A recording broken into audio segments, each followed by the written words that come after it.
Domestic Abuse 7-Minute Snippet Series. Number 2. Safety Planning. This short training snippet is a part of a series of sessions created by Oasis Domestic Abuse Service in partnership with East Kent DA Forum. This is part 2 of 5 snippets. The others are signs of abuse, what you might notice in someone that is abusive or is being abused, safe inquiry, how to safely and appropriately ask about domestic abuse, signposting and support, being able to signpost people to the right support, understanding risk, covering factors that increase risk, for example, fear, escalation, strangulation, and the point of leaving, and the implications for information sharing. These snippets were created to give busy people the opportunity to use the 7 minutes it takes to have a coffee break, to give you a very basic understanding of domestic abuse, allow you to feel more comfortable to ask about the abuse, and offer some support before signposting to services while considering risk. We ask all managers to allow their staff the 5 additional coffee breaks it takes to watch this series. A minimum of 2 people a week are killed by someone that they believed loved them. How many of those could have received some support if we knew enough just to ask them? General safety planning. Safety plans must be achievable and person-centred. Every individual should have a different plan because their worlds are different. Consider the unique risk posed to them in the house, work, and on their social and online settings. Maybe developing a code word that you can have with trusted people. So, for example, if you don't feel safe, message your friend to say that you want breakfast in the morning, and that could alert them to phoning the police for you. Carry a phone with you at all times and make sure that it's charged. Having knowledge of specialist services and local support such as one-stop shops, which are local agencies coming together to support you in the Kent area. Keep a diary, but only if it's safe to do so, not if that diary could be found. And knowing where your personal documents are, keep them all in a folder together. Ensure that you've got enough medication to leave. You may not be able to get a GP's appointment in an emergency. Call 999 in an emergency and 101 to raise any concerns. And for professionals, please trust the instinct of the person you're supporting. They know better than we do.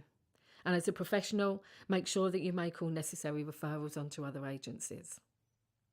If you're planning to separate, please consider using any regular events that you or they might attend each week as a window of time to leave. Have a plan for your escape route and consider all eventualities. What happens if they come home while you're packing a bag? Make sure that you look at your social media and phone settings.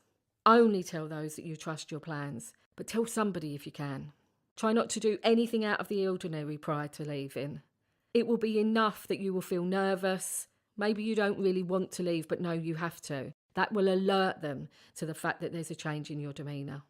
If possible, take all essential items such as medication, paperwork, even your child's favourite teddy bear. But if they're tech savvy, could there be a tracking device in that teddy bear? Once separated, think about doing things like changing routines.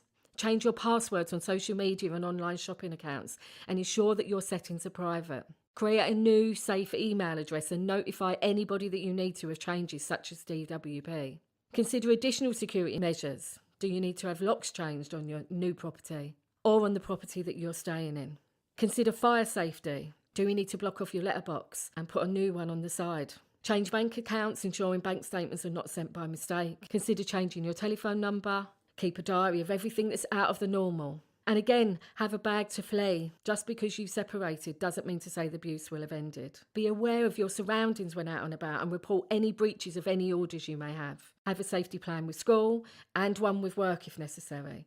And there are apps such as Hollyguard and Live 360 that you can download to support you in safety planning. Call 999 in emergency and 101 if you've got any concerns to raise. As a professional and as a friend, we have to be mindful of unintended consequences. Have you advised someone to turn off their location settings? Because doing this before they leave may raise the perpetrator's alarm bells. Encouraging someone to leave, maybe for their safety, but could increase their risk without a plan.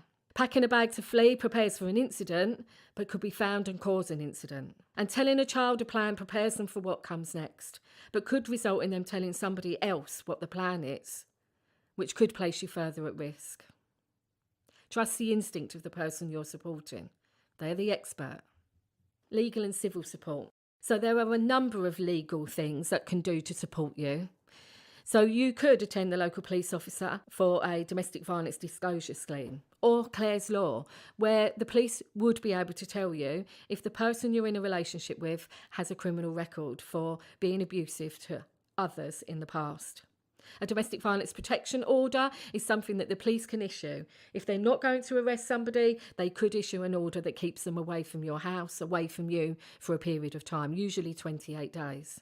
A non-molestation order is a civil order that you can go to the courts yourself and get.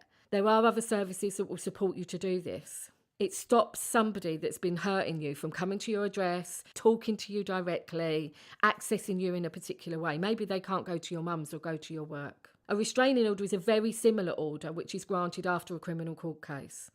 So if you're working alongside police officers within court, they will ask you what details you want in a restraining order to protect you in the future. An occupation order is an order that prevents somebody coming to your home if they lived there once. A stalking protection order is an order that would stop somebody from stalking you. And stalking is something that we would be very concerned about. A child arrangement order and a prohibitive steps order both give you an order that arranges where a child lives or what they do, who they live with, how often they visit. All of these orders will be available to you under certain circumstances. What now? Please watch the other 4 snippet sessions. If you're a manager, please allow for those 4 additional coffee breaks.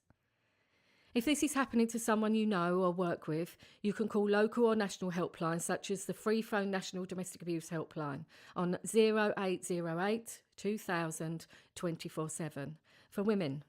For men, the Men's Advice Line on 0808 80 10 327.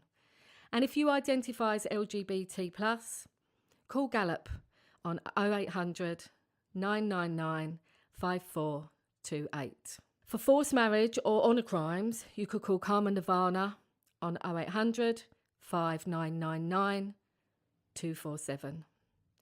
But if you think that someone is at serious or immediate risk, you must call the police on 999, being clear about your concerns. And please ensure that you're making safeguarding referrals as appropriate. Please never judge. The biggest barrier to someone disclosing domestic abuse is previous unhelpful or negative responses. How would you want to be treated if this was you?